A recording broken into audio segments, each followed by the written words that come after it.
The best way to plan a trip into the unknown is with meticulous precision. It allows you to manage risk, expect the unexpected, and minimize the chance of things going crooked when you least expect them to. So, when my brother-in-law and I decided to go and stay on a small island off the coast of Australia, we did none of this. Basically because whilst we're kind of nice guys, we're also a bit stupid, really. Anyway, this is what happened.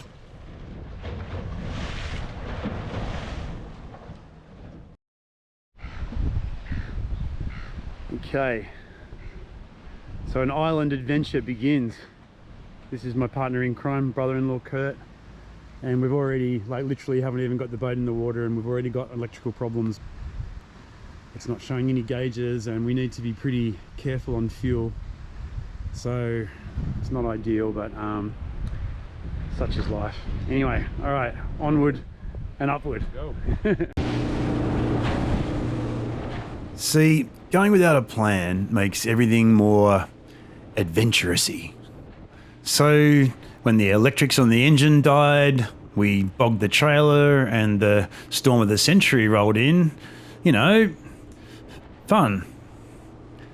At least that's what I was trying to tell myself as we set off that day. I did that to try and drown out the other voice that was saying, "You should have expected rain, dickhead." Would have been nice to have really focused on that weather report right about now. Hey, arseface. And my favourite, wow. Just wow.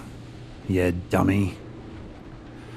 And I'd like to tell you we did that brave adventurer thing where they say, but all that fear faded away when we saw the island. But in my mind, right now, all I'm thinking is, oh, fuck. It's really an island.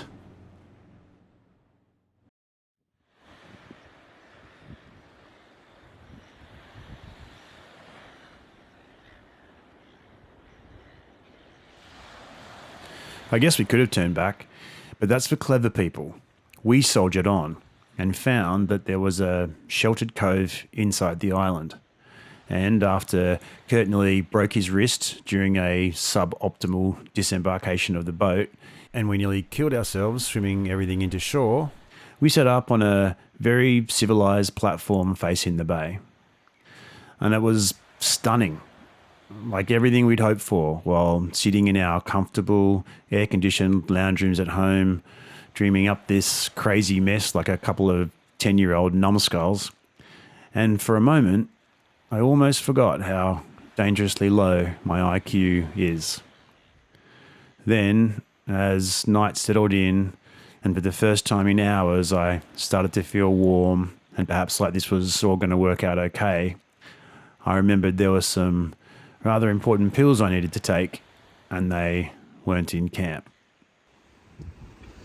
So everything was going so well. We were getting warm, thinking we have everything sorted, boat's out in the middle of the bay, and then I realised I have forgotten something out on the boat that I have to have. So I'm getting all my warm clothes on, getting into a pair of swimmers in the dark and swimming out to the boat. Very exciting.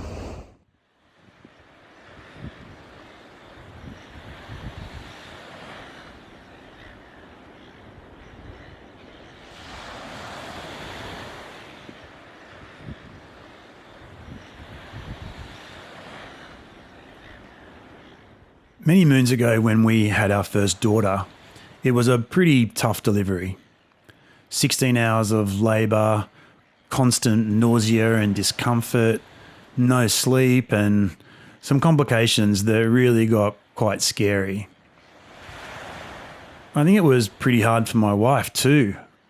But the fact that we went on to have 2 more daughters after that really just highlights the fact that human beings are designed to forget about hardship quickly and move on. You know, we don't focus on the bad bits, like the moment the doctor walked in during a painful contraction and I was wearing the oxygen mask, and instead remember the good bits, like how I didn't faint that often. And I guess that's why here too, on this new day, we didn't focus on the mistakes of yesterday. We forgave ourselves for the difficulties we'd underestimated and the personal capabilities we'd overestimated, and got down to frying up some fresh hope along with some crispy bacon and eggs.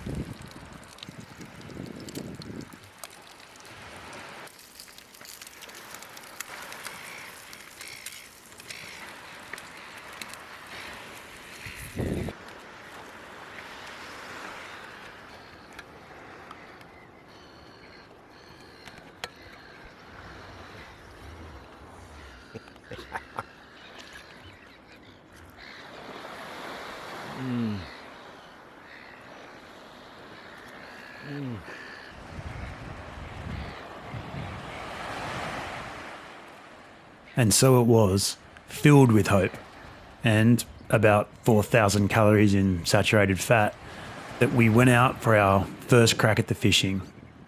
And it really, really did feel like an adventure. Jesus.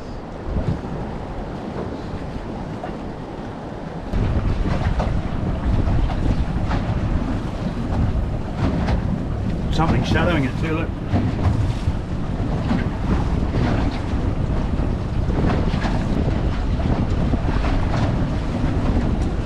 Jesus. Oh.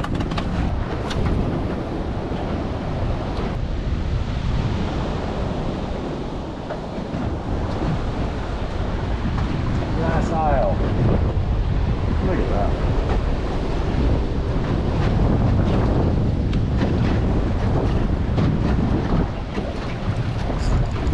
Yep. Oh. A little pike.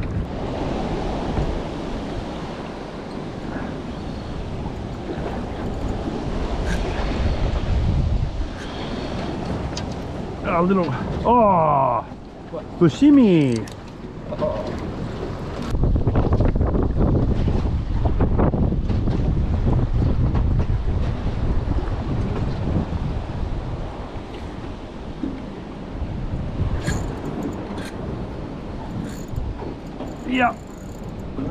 Yep.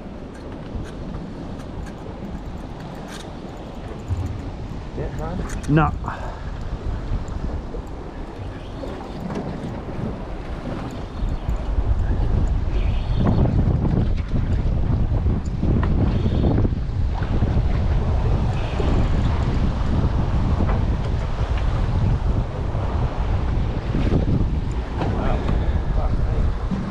More fushimi.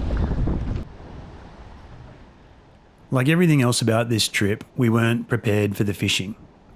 We hadn't asked around for the best fishing spots or watched YouTube videos on the area or anything like that, so the island was basically a big blank canvas for us, like a fishing game to be unpuzzled. And while the wind made everything really tricky, we eventually started to work things out. Kinda.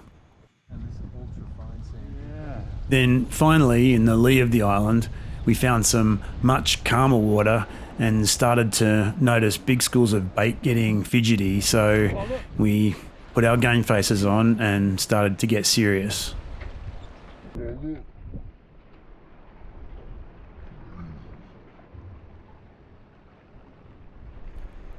And then, like it sometimes does, it just all clicked into place. There we go. Look at that! First ever snapper on a soft plastic. Look at the colours on him.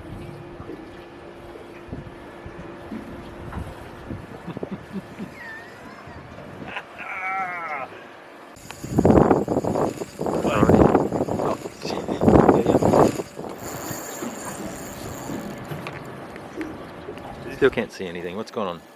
This is a freaking monster.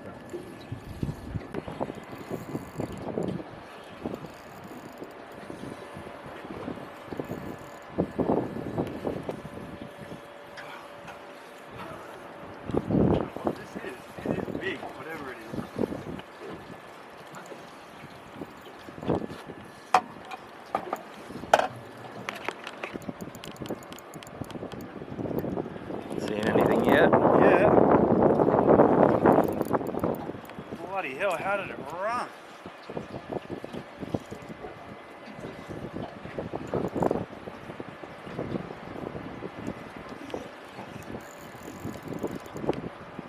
I really didn't think I was going to stop it after that first run. Yeah.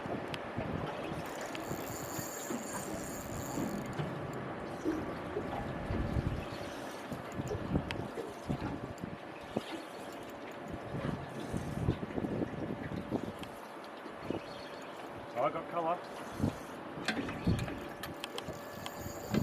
Got something coming in behind it as well. Yeah. Fuck me, look at this fucking thing. Oh, fucking hell. What the?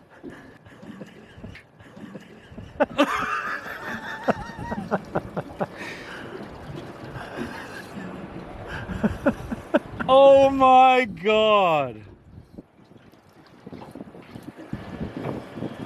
The other one was a baby. Look at it! Oh my god! It's a monster.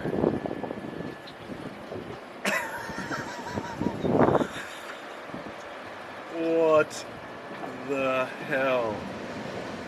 Mate. What a beauty. What a beauty. Oh, baby.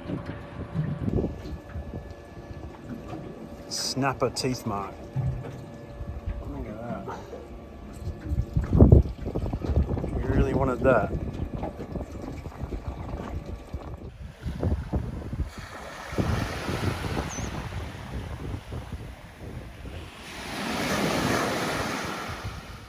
That afternoon was pretty special.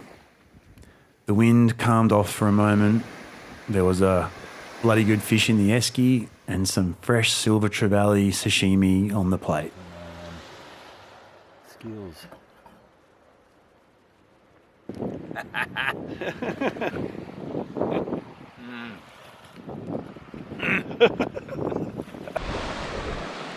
And just when we thought it couldn't get any better, a local came over to say g'day.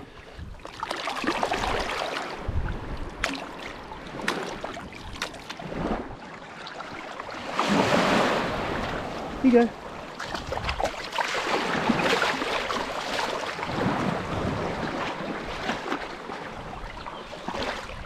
Hey.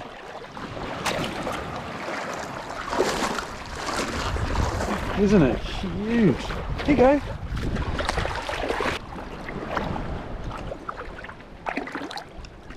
Here you go. Come on.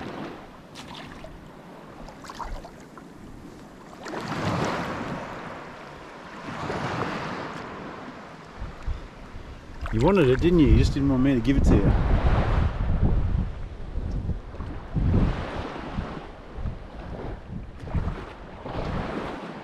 Ah!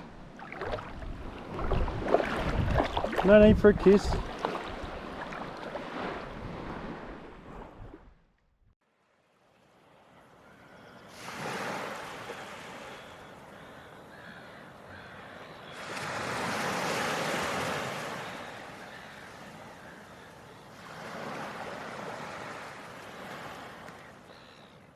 So we went back to camp, all toes still accounted for, and settled in for an evening of whiskey and watching the world get ready for bed.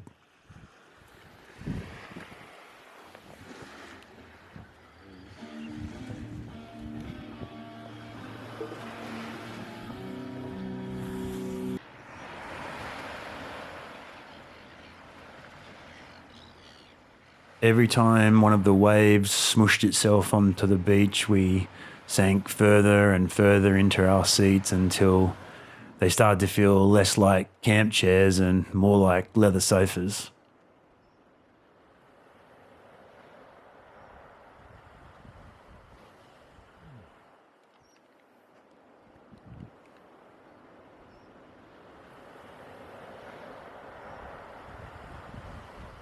Then as the sky bruised over purple and we were merry enough not to punch each other in the face for saying ridiculous stuff like that, we noticed the spectacular sight of thousands of shearwaters flying overhead. It was awe-inspiring, breathtaking. And then we realised the fucking things all seemed to be landing right behind us in the bushes.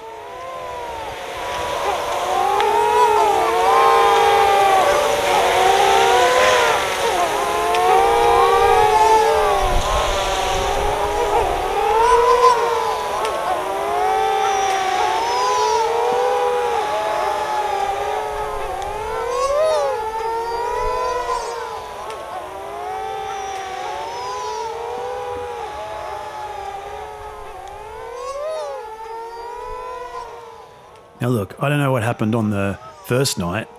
Maybe we were just too tired to notice or something. But on this night, as soon as the sun went down, they began. Like 1,000 possessed babies. And it didn't stop. Like, all night.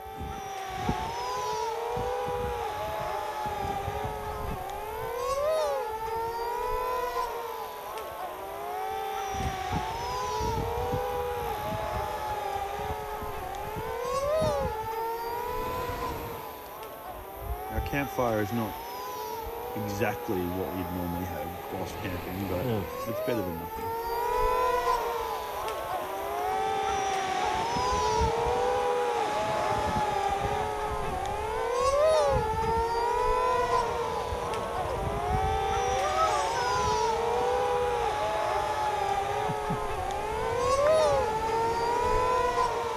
That's our whole night, I reckon.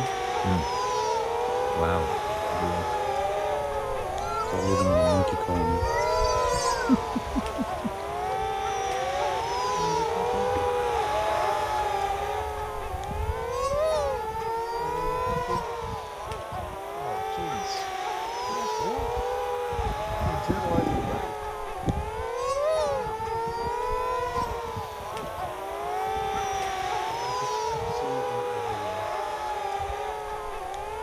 Snuggling up over there.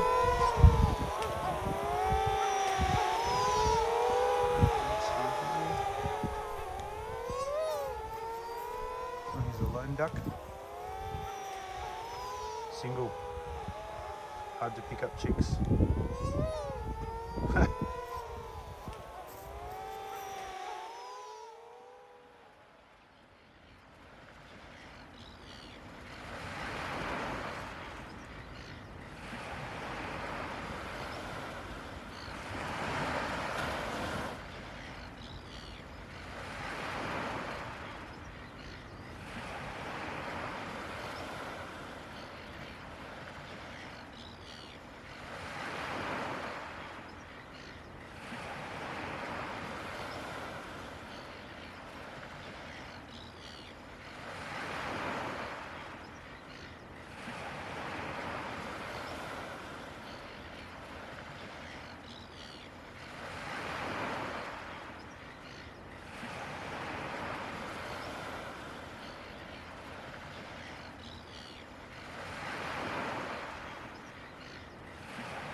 And if everything from the night before wasn't fun enough, in the morning we discovered that when they weren't acting like a pack of monkeys, they were basically trying to bury us alive.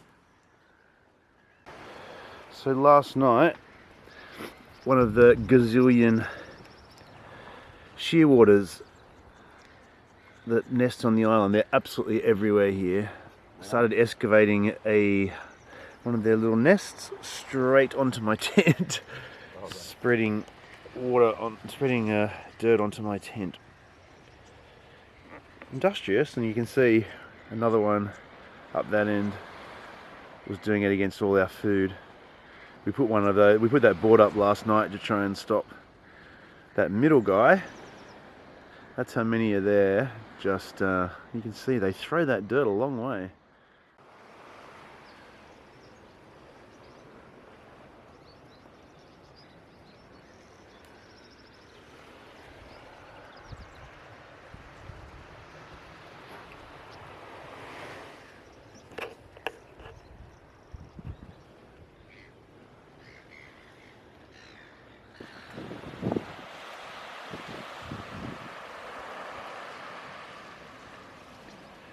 There's our pet stingray coming to the back of the boat. You can see it's just as wide as the boat. Not bad.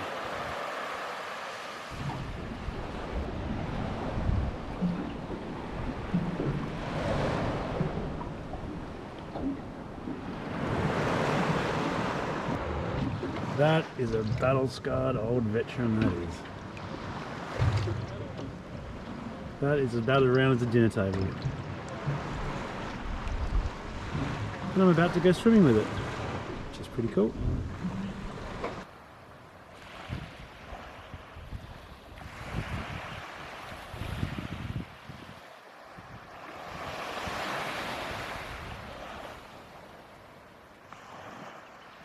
It was too windy outside to leave the cove that day, so when this fella turned up doing his rounds, I thought I'd hop in and say g'day and see if I could spear up some lunch.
The spearfishing was beautiful and the bay was like an aquarium. And I reckon I would have really enjoyed it too, except for the fact that a mate of mine who spears around here a lot said they'd been bothered by great white sharks around the island recently. He told me this story like I might tell you I'd been bothered by mozzies around a barbecue last night. But in my story, of course, we're talking about tiny, irritating insects In his story, we're talking about the marine equivalent of a freight train with a chainsaw for a mouth. So while I'd like to tell you I'm enjoying this marine wonderland, in actual fact I spent most of the time expecting to be bitten neatly in half at any moment like some giant human chicken nugget, which did not make for a super relaxing paddle, I assure you.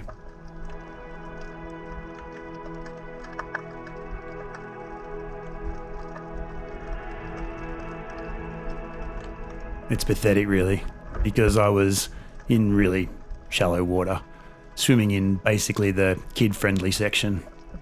But I got away with it, speared 2 fish for lunch, and no one will ever know what a baby I was. Except us.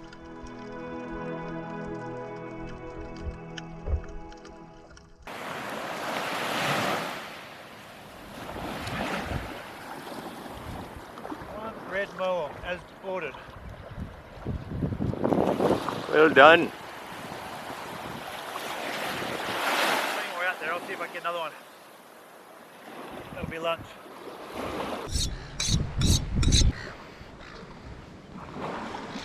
Beautiful.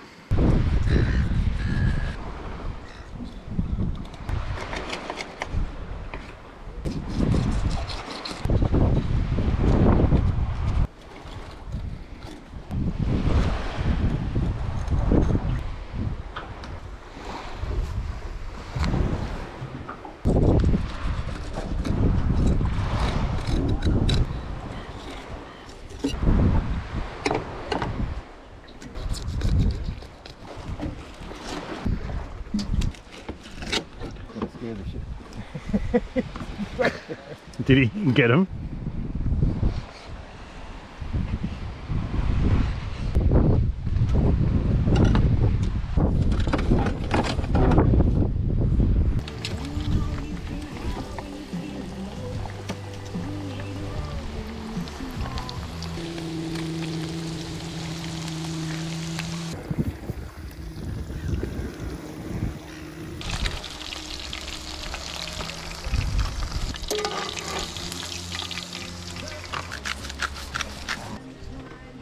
Some quippy. Dipping sauce.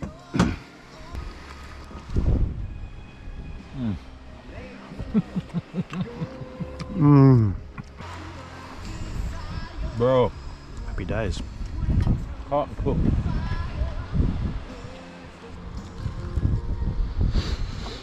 There are worse places to have lunch.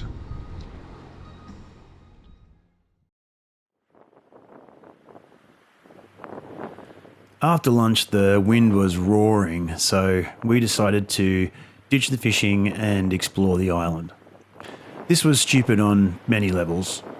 Firstly, and most obviously, you should always choose fishing. That's just a simple rookie error. Secondly, as already mentioned, because of the wind.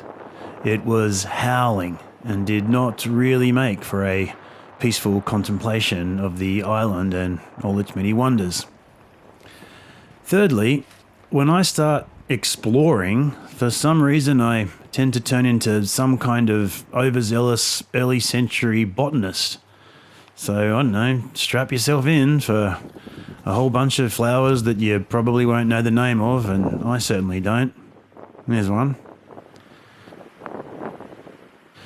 Yep, here we go.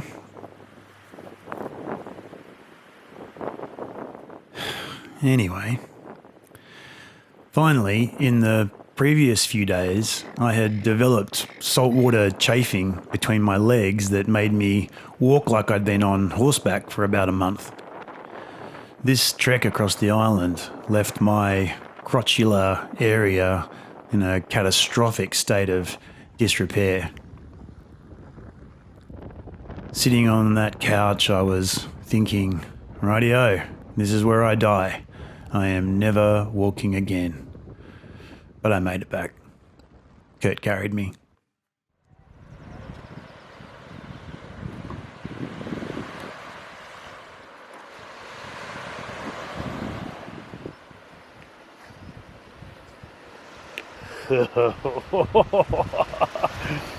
That is the correct amount of Frankfurt onion and bacon. and what are we saying? What do we got on the back here? Killer campfire beans. Oh yeah.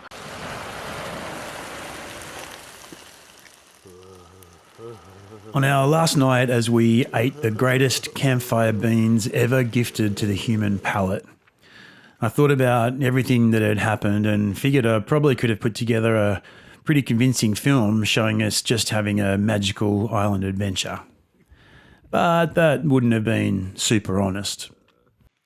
In this time lapse here, for example, you can see a demonstration of what happens if you let your guard down, as two young blokes broke their anchor rope in the wind in the middle of the night and nearly lost their boat, ending up beaching it on a dropping tide and hoping they could get it off again on a smaller tide the next day.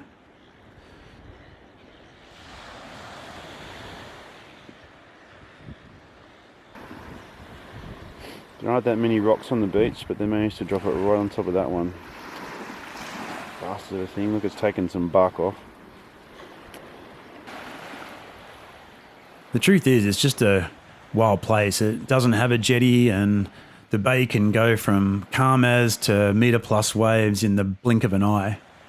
This means that no matter how nice it looks, you have to anchor and plan for the worst possible scenario.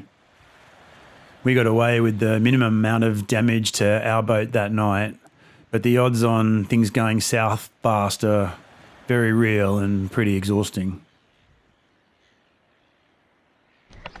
Well, we just started packing up, got the tarp down, and now it's starting to rain. Well done. But Paul, you half-wit, why on earth do you do it then, I hear you ask? Why suffer the aggressive chafing and donate all that blood to the sandflies and mozzies of the island? Why battle the constant wind, damage the boat you love so much, and try to sleep through the all-night, every-night extravaganza of a million shearwaters doing their best screaming baby impression? Well, dear viewer, please hit the subscribe button if you haven't already, as I'd love to hit 1,000 before I die. I think it's because of that old saying, life is not a spectator sport. We've all heard it, right? And we all kind of nod along to it, or at least I do. But I was never really 100% sure what it meant, or how to, I don't know, stop feeling like an actual spectator in my life. I mean, we all got to go to work and pay the bills, right? We all got to commute. We all got to set aside weekends to do the things on the list, because the things on the list are getting so out of hand. And all these things can sometimes make me feel like I'm watching it all go by from the sidelines a bit. But not this. Out here, even at its absolute worst, I always feel like I'm, I don't know, really out there on the field playing the game. And when I look back at it all, at the end of it all, I'm sure it's the game days I'm going to remember the most. So, no matter how stupid the idea for the adventure might be, I guess I'm pulling on the boots. There's plenty of time to be careful when I'm dead, eh? Anyway, thanks for watching.